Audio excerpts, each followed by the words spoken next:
Hello बच्चों, आपका स्वागत है स्काई कोटा अकेडमी में। मेरा नाम है सूरज निर्मलकर और मैं बच्चों आपको केमिस्ट्री पढ़ाऊंगा।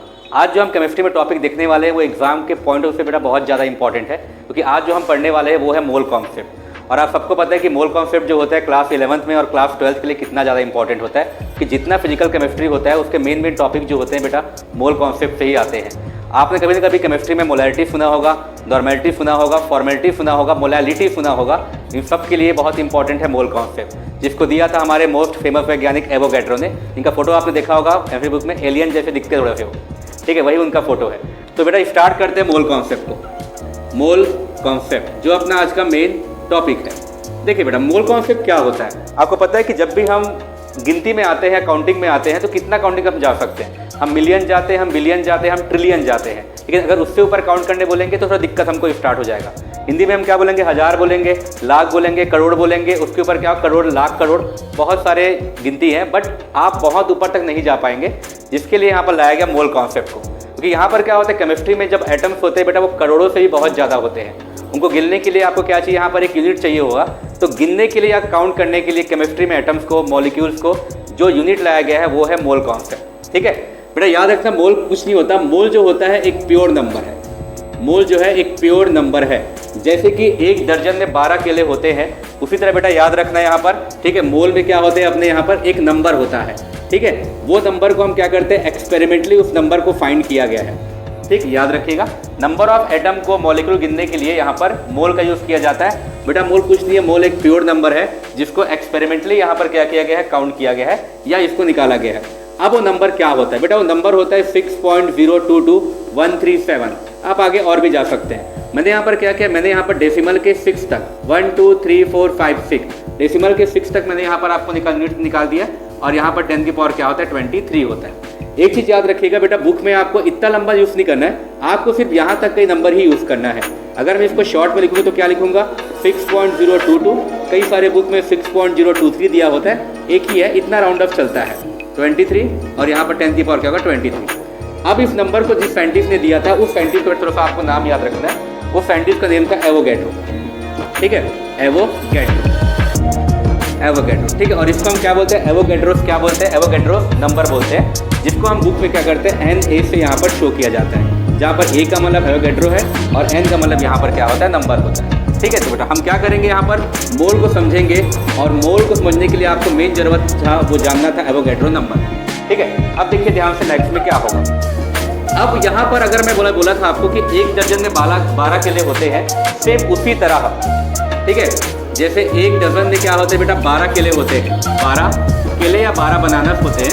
ठीक है, सेम उसी तरह एक मोल में कितना होता है? याद रखना, एक मोल 6.022 10 की पावर 23 के बराबर होता है। अब एक मोल पर क्या क्या ले सकता हूँ? बहुत आसान है।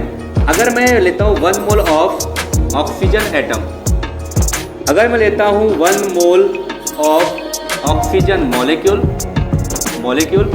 ठीक है, तो यहाँ देखिए आप, यहाँ पर एटम लिखा है और यहाँ पर बेटा क्या लिखा है? मॉलिक्यूल लिखा है। अगर मैं मॉलिक्यूल की बात करता हूँ ऑक्सीजन का, तो वो क्या होगा अपने यहाँ पर? O2 हो जाएगा। तो चाहे 1 मोल ऑफ ऑक्सीजन एटम लीजिए, चाहे 1 मोल ऑफ ऑक्सीजन मॉलिक्यूल लीजिए, दोनों में नंबर कितना होगा? तो 6.022 10 की पावर यहाँ पर क्या होगा? 23 ही होगा। लेकिन एक चीज़ याद रखना, ठीक है, एक बच्चों से गलती हो जाती है कि हम 1 मोल ऑफ ऑक्सीजन बोल देते हैं, ऑक्सीजन, या हम बोल देते हैं 1 मोल ऑफ क्या बोल देते हैं? यहाँ पर हाइड्रोजन बोल देते हैं। ठीक है, जिसको बोलना सरासर गलत है। ठीक है, आप ऐसा नहीं बोल सकते। 1 मोल ऑफ ऑक्सीजन बोलना गलत है, क्योंकि आपको 1 मोल ऑफ ऑक्सीजन क्या ये बताना पड़ेगा। 1 मोल ऑफ ऑक्सीजन एटम बोल रहे हैं या 1 मोल ऑफ ऑक्सीजन मॉलिक्यूल बोल रहे हैं, तो बेटा आपको एटम या मॉलिक्यूल वर्ड यहाँ पर यूज़ करना पड़ेगा। तो ऐसा आप बिल्कुल नहीं बोल सकते 1 मोल ऑफ ऑक्सीजन या 1 मोल ऑफ हाइड्रोजन, सिर्फ ये नहीं बोल सकते। आपको एटम मॉलिक्यूल वर्ड जो है यहाँ पर यूज़ करना पड़ेगा ही पड़ेगा। ठीक है, अब देखिए आप बोलेंगे सर ये सिर्फ मॉलिक्यूल के लिए है, एटम के लिए या किसी और के लिए हो सकता है? बेटा ये अपना कंपाउंड के लिए भी हो सकता है। जैसे देखिए मैंने लिया 1 मोल ऑफ H2O। ठीक है, अब आप जानते हैं कि H2O क्या होता है? अपना कंपाउंड है। देखा जाए तो ये एक मॉलिक्यूल तो है H2O एक मॉलिक्यूल हम इसको बोलते हैं वाटर मॉलिक्यूल। ठीक है, 1 मोल ऑफ क्या ले सकता हूँ? 1 मोल ऑफ जैसे आप Na2CO3 ले लिए। ठीक है, ये भी क्या है? अपना मॉलिक्यूल है जो कि कंपाउंड में ही आता है अपना। ठीक है, तो आप 1 मोल ऑफ मॉलिक्यूल ये ले सकते हैं, ये ले सकते हैं, कुछ भी लीजिए। ठीक है, सबके नंबर क्या होंगे? तो 6.022 10 की पावर क्या होगा? 23।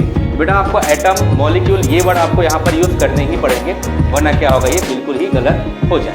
ठीक है, अब देखिए जो नेक्स्ट लाइन है काफ़ी ज़्यादा इंपॉर्टेंट है, ध्यान से देखिएगा बेटा। याद रखना एक चीज़ कि जो एवोगैड्रो नंबर होता है या बोलना चाहिए जो मोल कॉन्सेप्ट है अपना, मोल कॉन्सेप्ट जो होता है बेटा वो किसी भी एटम के 1 ग्राम को शो करता है, ठीक है।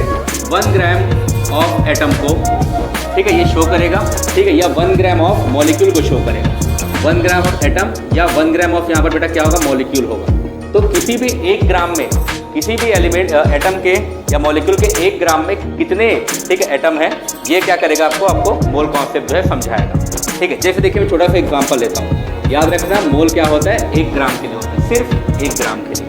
अगर मैं लिखता हूँ 1 ग्राम ऑफ मॉलिक्यूल, चलो मॉलिक्यूल की बात करते हैं, एटम बहुत दे दिया। 1 ग्राम ऑफ मॉलिक्यूल, तो कितने सारे मॉलिक्यूल, तो 6.022 10⁻23 मॉलिक्यूल, याद रखना। अगर मैं लिखता हूँ मान लीजिए गलती से 1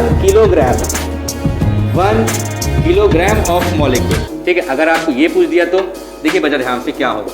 मैंने बताया था कि ये जो मोल कॉन्सेप्ट होता है वो सिर्फ 1 ग्राम के लिए होता है, वो किलोग्राम के लिए तो होता नहीं है। तो आपको क्या करना पड़ेगा, किलोग्राम को जितना भी किलोग्राम हो उसको बेटा ग्राम में चेंज करना पड़ेगा। तो 6.022 × 10⁻23। आप सब जानते हैं कि जब भी मैं किलो को ग्राम में चेंज करता हूँ तो मैं क्या करता हूँ भाई, ठीक है, मल्टीप्लाई करते हैं अपन 1000 में, क्योंकि 1 किलो में ग्राम में कितने होते हैं अपने 1000 ग्राम होते हैं। तो 1000 को बेटा मैं क्या लिख सकता हूँ, 1000 को यहाँ पर मैं लिख सकता हूँ 10⁻3। तो कितना आ गया 6.022 × 10⁻, यहाँ पर क्या होगा 26। तो जब भी 1 किलोग्राम ऑफ मॉलिक्यूल की बात करेगा तो याद है 10⁻26 ग्राम ऑफ क्या होंगे अपने मॉलिक्यूल हो जाएंगे। 26 ऑफ मॉलिक्यूल, सॉरी ग्राम बोल दिया था मैं, 26 ऑफ यहाँ पर क्या होंगे मॉलिक्यूल हो जाएंगे। और जब सिर्फ 1 ग्राम बोलेगा तो यहाँ पर 10⁻23 होगा, और किलो में यहाँ पर क्या होगा 10⁻26 हो जाएगा। अब आप एक बार ध्यान से देखिए बेटा, यहाँ पर क्या होता है, मोल कॉन्सेप्ट जो होता है, ठीक है, इसको 3 तरीके से आपको डिफाइन करना सीखना पड़ेगा, ठीक है। ये आपको आसानी से बुक में मिल जाएगा। देखिए 1 मोल या बोलना चाहिए मोल, ठीक है बेटा। मोल को दिखा सकता हूँ मैं 3 डेफिनेशन से। अगर मोल का फर्स्ट अपन डेफिनेशन देखेंगे, ठीक है, डेफिनेशन, ठीक है, फर्स्ट डेफिनेशन देखिए, इसके बाद अपन सेकंड भी यहीं पर लिख लेते हैं, सेकंड डेफिनेशन क्या होगा, ठीक है, और देखते हैं यहाँ पर थर्ड अपना डेफिनेशन क्या होगा। बेटा मोल का जो फर्स्ट डेफिनेशन होता है मैं कर रहा हूँ इन टर्म्स ऑफ मास, ठीक है। एक बार हम मास के टर्म में देखेंगे बेटा। अगर इसका देखेंगे सेकंड डेफिनेशन, ये हम देखेंगे यहाँ पर इन टर्म्स ऑफ नंबर, हम एक बार नंबर के बेस पे भी देख लेंगे। और जो थर्ड होगा डेफिनेशन मोल का वो हम देखेंगे इन टर्म्स ऑफ वॉल्यूम, ठीक है। तो 3 तरीके से हम समझेंगे यहाँ पर मोल कॉन्सेप्ट। अगर मैं बात करूँ फर्स्ट डेफिनेशन का मास के टर्म में, बेटा याद रखना आपको सभी एलिमेंट के जितने एलिमेंट इंपॉर्टेंट है केमिस्ट्री में उनके थोड़ा से मास आपको याद रखना ही पड़ेगा, क्योंकि थोड़ा सा याद तो करना ही पड़ेगा, ठीक है। देखिए अगर मैं बात करूँ 1 मोल ऑफ हाइड्रोजन एटम, अगर मैं बात करूँ 1 मोल ऑफ ऑक्सीजन एटम, और अगर मैं बात करूँ 1 मोल ऑफ ऑक्सीजन मॉलिक्यूल, ठीक है। यहाँ पर मैं O2 लिख दिया हूँ, मतलब क्या ये मॉलिक्यूल के फॉर्म में है। तो देखिए बेटा यहाँ पर क्या होगा, अगर 1 मोल ऑफ H एटम बोलेंगे तो अभी मास के टर्म में है, तो 1 H का मास कितना होता है 1 ग्राम। तो याद रखना 1 मोल ऑफ H एटम में कितने होंगे, तो 1 ग्राम उसका मास हो जाएगा। 1 मोल ऑफ ऑक्सीजन एटम बोलेगा तो कितना होगा अपना 16 ग्राम, कि आप जानते हैं कि ऑक्सीजन में कितना होता है अपना 16 ग्राम होता है 1 ऑक्सीजन। याद रखना बेटा इन टर्म्स ऑफ मास है ये, इसलिए पूरे मास के टर्म पे लिख रहा हूँ। तो 1 मोल ऑफ ऑक्सीजन एटम में कितना मास 16 ग्राम। 1 मोल ऑफ अगर बेटा ऑक्सीजन मॉलिक्यूल बोलेगा, अब देखिए ऑक्सीजन मॉलिक्यूल है ये, यहाँ पर ऑक्सीजन 2 टाइप है, तो 2 मल्टीप्लाई कर देंगे अपन 16, तो कितना है 32 ग्राम। तो 1 मोल ऑफ ऑक्सीजन मॉलिक्यूल में कितना होगा 32 अपना ग्राम हो जाएगा। नेक्स्ट है second definition in terms of number. देखिए नंबर के टर्म्स तो आप पहले ही पढ़ चुके हैं, ठीक है। अगर मैं लूँ 1 मोल ऑफ सोडियम एटम, चलिए सोडियम की बात कर लेते हैं, बहुत हमने H और O को ले लिया, ठीक है। 1 मोल ऑफ क्लोरीन एटम की बात करते हैं, ठीक है। तो नंबर के टर्म पे क्या होता है सब जानते हैं आप, ठीक है। नंबर पे कितना होता है 6.022 10⁻23। तो बेटा याद रखना ये मास के टर्म में था, इसे सभी यहाँ पर ग्राम ग्राम में हुआ है, और ये क्या आपका नंबर के टर्म पे, इसलिए आप मैंने लिया है 6.022 10⁻23। अगर मैं बात करूँ इन टर्म्स ऑफ वॉल्यूम, तो वॉल्यूम का बहुत अच्छे से आपको याद रखना है बेटा, ये क्या होता है गैस की बात करेंगे। जब भी मोल को समझाते हैं वॉल्यूम के टर्म में तो हमेशा हम क्या लेंगे गैस की बात करेंगे, ठीक है। जैसे देखिए 1 मोल ऑफ O2 मॉलिक्यूल, अगर यहाँ पर ऑक्सीजन मॉलिक्यूल की बात किया है, अब आपको पता है बेटा ऑक्सीजन जो होता है वो कौन से फॉर्म में होता है, अपना गैस के फॉर्म में होता है। या मैं ले लेता हूँ 1 मोल ऑफ CO2 मॉलिक्यूल, ठीक है। CO2 आप जानते हैं कार्बन डाइऑक्साइड, तो बेटा ये भी कौन से फॉर्म में होते हैं, गैस के फॉर्म में। देखिए जो दोनों एग्जाम्पल मैंने लिए हैं, यहाँ पर क्या लिए, गैस को ही यहाँ पर लिए एग्जाम्पल के लिए। तो 1 मोल ऑक्सीजन मॉलिक्यूल गैस में कितना वॉल्यूम के टर्म में है, यहाँ पर 22 पॉइंट क्या होगा 4 लीटर। याद रखना लीटर मैंने यहाँ पर लिया है। तो जब भी मोल को गैस के लिए वॉल्यूम के फॉर्म में पूछेगा तो ये फिक्स वैल्यू है 22.4 लीटर। उसके बाद देखिए बेटा CO2 भी क्या होता है, गैस होता है, और 1 मोल है तो इसका भी कितना आएगा 22.4 लीटर ही यहाँ पर आएगा। अब एक चीज़ याद रखिए, ये बेटा जो लीटर होता है ये वाला, ये किसके लिए होता है, तो याद बेटा ये होगा एट STP। STP का मतलब होता है स्टैंडर्ड टेम्परेचर एंड प्रेशर। उसी जब ये वैल्यू यहाँ पर अप्लाई होगा, ये कंडीशन जब अप्लाई होगा, ठीक है, तभी यहाँ पर होगा 22.4 लीटर। अगर ये कंडीशन अप्लाई नहीं हो रहा है, अगर टेम्परेचर और प्रेशर स्टैंडर्ड नहीं है, तब बेटा ये वैल्यू नहीं आ पाएगी, याद रखिएगा। तो एट STP ऐसा होता है। अब कई सारे बच्चे बोलेंगे सर ये STP की वैल्यू क्या क्या होती है। देखिए बेटा S का मतलब स्टैंडर्ड हो गया, T मतलब टेम्परेचर, P मतलब क्या होता है प्रेशर। तो स्टैंडर्ड टेम्परेचर कितना होता है आपका 0 डिग्री सेल्सियस, इसी पे इतना होता है अपना इतना लीटर। अगर बोलेगा स्टैंडर्ड प्रेशर कितना होता है तो 1.013 यहाँ पर क्या होगा बार, ठीक है, मैंने यहाँ पर बार के टर्म पे लिया है, ठीक है, याद रखिएगा। तो टेम्परेचर कितना होगा 0 डिग्री सेल्सियस और P कितना होगा अपना इतना बार। अब बेटा कई सारे बुक्स में क्या होता है सेल्सियस में ना देकर कैल्विन में देता है, तो कैल्विन में कितना होगा 223 कैल्विन। और कई बार क्या होता है प्रेशर को बेटा बार में ना देकर किस में देता है आपको, पास्कल में या न्यूटन पर मीटर में आपको दे सकते हैं। तो पास्कल में कितना होगा 1.013 इंटू 10⁵ पास्कल, ठीक है, 1.013 इंटू 10⁵ क्या हो गया न्यूटन पर मीटर स्क्वायर, दोनों एक ही है। और अगर आपको बेटा प्रेशर को दे दिया mm ऑफ Hg में तो कितना होगा 760 mm ऑफ Hg। अगर आपको मरकरी के फॉर्म में लिखना है तो इतना, ठीक है। मतलब देखा जाए तो कुछ नहीं कर रहा हूँ मैं, 1 atm प्रेशर की वैल्यू लिख रहा हूँ।